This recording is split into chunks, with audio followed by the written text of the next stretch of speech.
Halo, assalamualaikum warahmatullahi wabarakatuh. Salam sejahtera untuk semuanya. Nama saya Melinda Wulandari dari Universitas Cyber Asia, jurusan akuntansi, kelas AK2, dan di sini saya akan menjelaskan tentang ekonomi makro yang berjudul pengangguran. Yang pertama, saya akan menjelaskan tentang pengertian itu sendiri. Menurut Sukirno, pengangguran adalah jumlah tenaga kerja dalam perekonomian yang secara aktif mencari pekerjaan tetapi belum memperolehnya. Selanjutnya, internasional memberikan definisi pengangguran, yaitu pengangguran terbuka adalah seseorang yang termasuk kelompok penduduk usia kerja yang selama periode tertentu tidak bekerja dan bersedia menerima pekerjaan serta sedang mencari pekerjaan. Setengah pengangguran terpaksa adalah seseorang yang bekerja sebagai buruh karyawan dan bekerja mandiri atau berusaha sendiri yang selama periode tertentu atau bekerja kurang dari jam kerja normal yang masih mencari pekerjaan lain atau masih bersedia mencari pekerjaan lain dan itu tambahan. Definisi pengangguran sendiri adalah suatu keadaan bagi seseorang yang tergolong dalam kategori angkatan kerja, tidak memiliki pekerjaan, dan secara aktif sedang mencari pekerjaan. Badan Pusat Statistik atau yang disebut BPS mendefinisikan pengangguran sebagai orang yang tidak bekerja sama sekali atau bekerja kurang dari 2 hari selama seminggu dan berusaha memperoleh pekerjaan. Dan yang kedua, dampak pengangguran terhadap perekonomian. Yang pertama, pengangguran akan berdampak kepada kondisi politik, sosial, dan ekonomi, kesejahteraan masyarakat, mengurangi pendapatan masyarakat, mengurangi prospek pembangunan ekonomi jangka panjang, dan yang terakhir mempengaruhi GDP atau yang disebut Gross Domestic Bruto. Dan ini konsep dasar tenaga kerja. Yang pertama, penduduk dan usia kerjanya.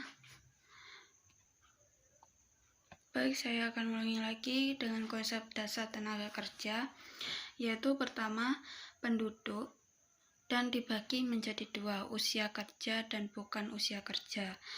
Yang usia kerja itu 15-16 tahun umurnya, dan yang bukan usia kerja tentunya 0-14 tahun dan lebih dari 65 tahun atau yang yang udah tidak aktif. Dan usia kerja sendiri dibagi menjadi 2, yaitu angkatan kerja dan bukan angkatan kerja.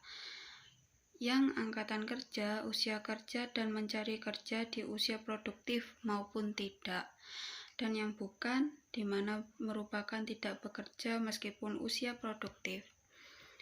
Meskipun usia produktif atau tidak dengan berbagai alasan, contohnya kuliah, sekolah, ibu rumah tangga, dan lain-lain. Lalu, angkatan kerja sendiri dibagi menjadi 2, yaitu bekerja dan pengangguran. Bekerja itu lebih atau kurang dari 35 jam waktu kerjanya, itu per minggu atau setelah menganggur. Berikut pengangguran sendiri dibagi menjadi 4, dan bukan angkatan kerja ini ya, contohnya yang tadi saya jelaskan tadi.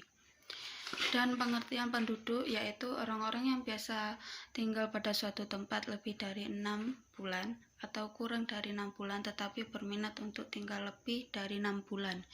Tenaga kerja yaitu penduduk yang telah mencapai usia kerja, dalam hal ini usia 10 tahun ke atas atau mereka yang mempunyai potensi untuk memproduksi barang atau jasa bila ada permintaan terhadap mereka jika mereka mau berpartisipasi dalam kegiatan tersebut. Bukan tenaga kerja yaitu penduduk yang belum mencapai usia kerja atau penduduk yang berumur kurang dari 10 tahun. Dan angkatan kerja yaitu penduduk usia 10 tahun ke atas yang mempunyai pekerjaan baik yang sedang bekerja dan sementara tidak bekerja, termasuk yang sedang mencari kerja atau pekerjaan dan sebagainya. Bukan angkatan kerja yaitu penduduk usia kerja 10 tahun ke atas yang tidak atau sedang bekerja dan tidak berupaya untuk mendapatkan pekerjaan seperti sekolah yang saya jelaskan tadi, mengurus rumah tangga atau ibu rumah tangga, dan pensiunan dan lain-lainnya. Nah, ini di bawahnya ada definisi pekerja, setengah penganggur, dan mencari pekerjaan. Berikutnya, saya akan menjelaskan tentang rumus pengangguran itu sendiri. Yang pertama, tingkat pengangguran. Tingkat pengangguran sama dengan jumlah penganggur dibagi angkatan kerja dikali 100. Dan yang kedua, tingkat partisipasi angkatan kerja. Tingkat partisipasi angkatan kerja sama dengan angkatan kerja dibagi populasi dewasa dikali 100. Jadi cuma 2 rumusnya. Dan saya akan menjelaskan lagi tentang jenis pengangguran berdasarkan penyebabnya. Yang pertama, friksional, yaitu pengangguran ini terjadi akibat perpindahan dari pekerjaan yang satu ke pekerjaan yang lain. Seseorang keluar dari pekerjaan yang satu ke pekerjaan yang lain karena berbagai alasan. Terjadi ketika ekonomi mencapai full employment dan disebut juga sebagai pengangguran alamiah.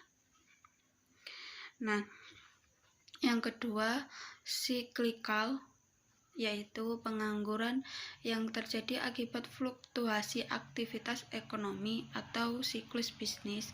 Permintaan terhadap tenaga kerja berkurang, kemunduran ekonomi atau resesi menyebabkan pengangguran seperti ini meningkat. Lalu struktural, pengangguran yang disebabkan oleh perubahan struktural kegiatan ekonomi. Misalnya, keterampilan yang diinginkan oleh pemberi kerja tidak sesuai dengan keterampilan yang dimiliki pencari kerja. Dan sebagai contohnya, misalkan ada suatu industri yang awalnya mencari pekerja agri atau petani misalkan, lalu digantikan mesin, jadi kan tidak bisa atau tidak masuk dalam pekerjaan tersebut karena tidak mempunyai kemampuan atau belum pas ijazahnya atau yang sebagainya. Lalu yang keempat, teknologikal, pengangguran disebabkan peningkatan penggunaan mesin dan kemajuan teknologi. Dan jenis pengangguran berdasarkan waktu kerja. Yang pertama, pengangguran terbuka, pengangguran yang secara nyata dan sepenuhnya waktu tidak memiliki pekerjaan. Pengangguran tersembunyi, pengangguran yang disebabkan karena kelebihan tenaga kerja yang digunakan oleh perusahaan sehingga pekerja tidak bekerja secara optimal. Setengah menganggur, angkatan kerja yang bekerja di bawah jam kerja normal, kurang lebih 35 per jam atau per minggunya. Pengangguran musiman, pengangguran yang terjadi secara berkala pada waktu tertentu, khususnya pada sektor pertanian dan perikanan. Lalu mengatasi pengangguran. Secara teoritis ada 3 cara pokok untuk menciptakan kesempatan kerja dalam jangka panjang, yaitu memperlambat laju pertumbuhan penduduk, meningkatkan intensitas pekerja dalam menghasilkan output, dan yang terakhir meningkatkan pertumbuhan ekonomi. Lalu kebijakan ekonomi makro dalam mengatasi pengangguran itu sendiri.